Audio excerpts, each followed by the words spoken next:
Hello. We are heading up to look at some late fall colors up at Sappey. Nah, it's not really here so good. The yellows are great. Anyway, I'm behind you. it's November 20th. And autumn is about a month late. Thank you, climate change. Unhappy customer. Our first hiccup, I didn't look at the bus schedule, and Sundays are much slower than the rest of the days. And bus isn't coming for 25 minutes.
This is an unusual experience for me.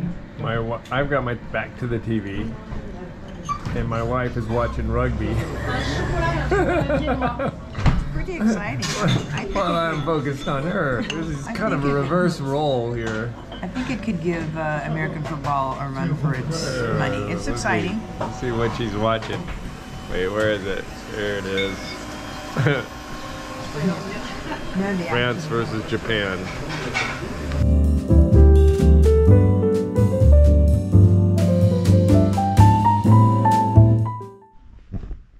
Winter hasn't quite come down here, but it's working it.